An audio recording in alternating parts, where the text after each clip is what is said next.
Hey everyone, and welcome to The Explainer. Today, we're taking something that usually feels like pure, unadulterated chaos, randomness, and we are going to make sense of it. We'll be using Dr. Rashid Bahadi's incredibly insightful lectures to figure out probability distributions together. Now look, if you've ever felt totally overwhelmed by all the Greek letters, the obscure symbols, and those heavy, intimidating formulas in statistics, don't worry. Honestly, we're going to break this all down visually.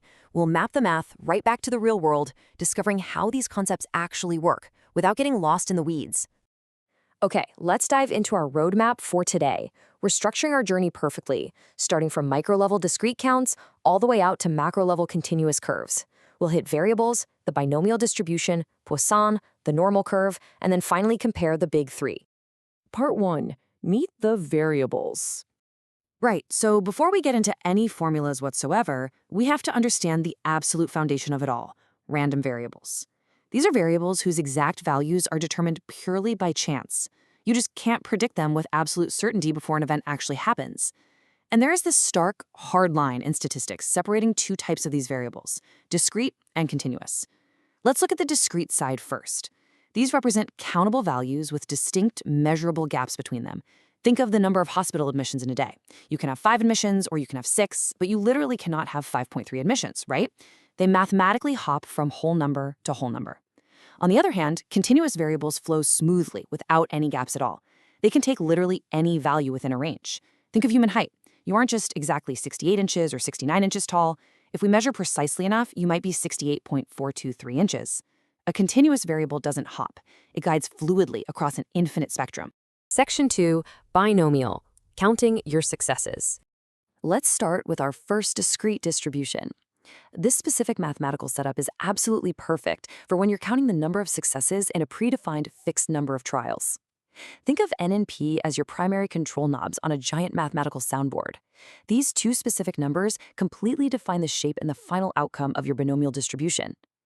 N is your fixed number of trials, and p is the probability of success on each individual trial. Why do we need these? Well, because the underlying mathematics, specifically the combinations formula, needs to know exactly how many attempts you're making and how likely one single win actually is.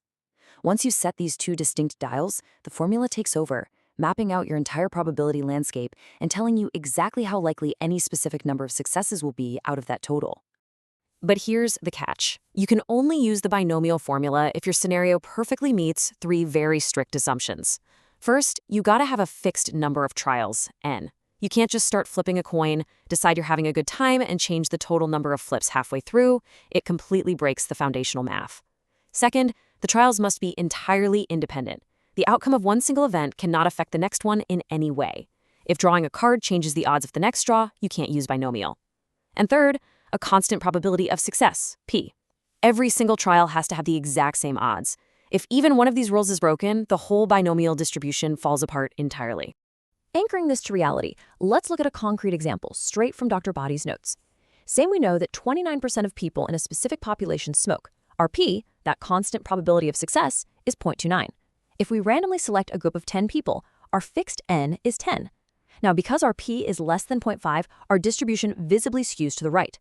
The highest probabilities will clump around predicting 2 or 3 smokers in that group, trailing off rapidly as we get closer to all 10 being smokers. In fact, the notes show that in this exact scenario, the expected mean is 2.9, with a variance of about 2.06. So what does that variance actually tell us in plain English?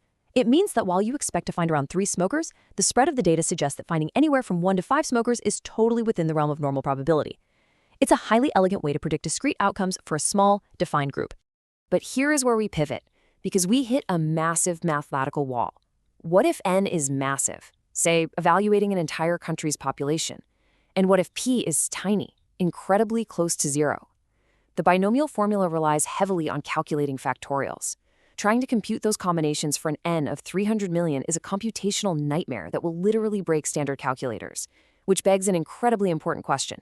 How do we actually handle exceptionally rare events on a massive scale? Section 3. Poisson, tracking rare events. Enter the Poisson Distribution, the absolute hero for modeling highly unlikely events over a fixed interval. For Poisson, we get to chalk those 2 separate knobs out the window, and we only need one single control knob, lambda. Lambda represents the mean, the constant average rate that these rare events happen. You simply multiply your massive N by your tiny p, and you get lambda. What's absolutely brilliant here is that the formula also brings in the mathematical constant E, which is roughly 2.718. By using this natural constant, the Poisson formula elegantly sidesteps the need to calculate those massive factorials for n. It takes an impossible computational task and simplifies it into a clean, highly workable rate. Looking at real-world data shows us exactly when this becomes useful. In the US, the probability of an individual being involved in a motor vehicle accident in a given year is 0.00024. That is an incredibly tiny p. But if we look at a population of 10,000 people, well, that gives us a very large n. The strict rule of thumb from our source notes is crystal clear. You use Poisson when your n is greater than 100 and your p is less than 0.01. This scenario fits those parameters perfectly. We just multiply them to find our expected rate, swapping complex combination math for a simple single number. Now, what's truly fascinating about this slide is Poisson's unique, almost magical property. In this distribution, the expected mean and the variance are exactly the same, and they both equal our single control knob, lambda. Think about how elegant that is. Your average expected rate of occurrence is mathematically identical to the spread or the unpredictability of that occurrence. It's a completely unique property in the world of statistics that makes tracking rare events wonderfully straightforward. Let's see how this builds into something even larger. The lecture notes tell us that as our lambda grows infinitely large, the data actually smooths out. The distribution stops skewing to the right and becomes much more symmetric, bell-shaped even. The distinct gaps between our discrete data points start to visually vanish, which naturally leads us to ask a mind-bending question. What happens when we zoom out to absolute infinity, where those discrete gaps disappear entirely? Section 4. Normal, the ultimate bell curve. Welcome to arguably the single most important distribution in all of statistics, the continuous, perfectly symmetric, normal distribution. Here, we transition back to two different yet incredibly powerful control knobs. We have mu, which is the mean, and sigma, which is the standard deviation. Adjusting mu simply shifts the entire bell curve left or right along the horizontal axis, altering its location without changing its underlying shape. Imagine average test scores for a class rising over the year. The whole bell curve just slides to the right. Sigma, on the other hand, strictly controls the spread. A large standard deviation flattens the curve out, like a class where some students failed and some got perfect scores. An extremely small standard deviation pinches the curve into a tall, narrow peak, kind of like a uniform class where everyone scored exactly an 85. Now, this requires a major conceptual shift from what we've done so far. Because the normal distribution has no gaps, the probability of hitting one exact continuous value is always 0. Think about that for a second.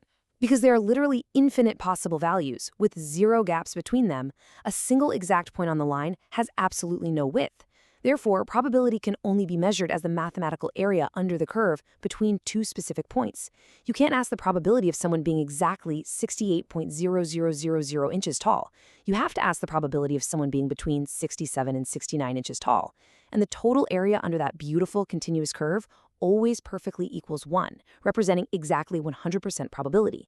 And this brings us to the famous empirical rule, often called the 68-95-99.7 rule. This rule shows us exactly how predictably our continuous data falls around that center mean. Approximately 68% of all your data will fall within just one standard deviation of the mean. 95% will fall within 2 standard deviations, and a staggering 99.7% will fall entirely within 3 standard deviations. To put that in perspective, if human height is normally distributed, practically 99.7% of the entire human population fits neatly within 3 standard deviations of the global average. It brings incredible, predictable mathematical order to infinite continuous chaos. Section 5. Comparing the Big Three. Let's bring all of these distinct concepts together to summarize our statistical journey today. Seriously, take a screenshot of this slide if you need to. It is a fantastic cheat sheet for knowing exactly which distribution to use and what parameters you need. We started with the binomial distribution for discrete counts with a fixed n and moderate p, tracking independent trials. Then we looked at the Poisson distribution, also discrete, but specifically engineered for those extremely rare events where n is huge and p is tiny, using just the single parameter lambda to save us from impossible math. And finally, the normal distribution, the continuous powerhouse governed by mu and sigma. We moved from counting distinct, finite events up to discrete infinity, all the way to modeling natural measurements across a smooth, gapless range where the entire area equals probability. I'm going to leave you with this final provocative thought. If the normal distribution models absolute infinity so perfectly, smoothing out all the rough, discrete edges of our data into a flawless, predictable bell curve, how much of our finite, seemingly chaotic world is actually shaped by this invisible mathematical curve? I challenge you to look around today and find these hidden statistical patterns hiding in the everyday reality around you. Thank you so much for joining me for this explainer. Keep learning, and I'll catch you next time.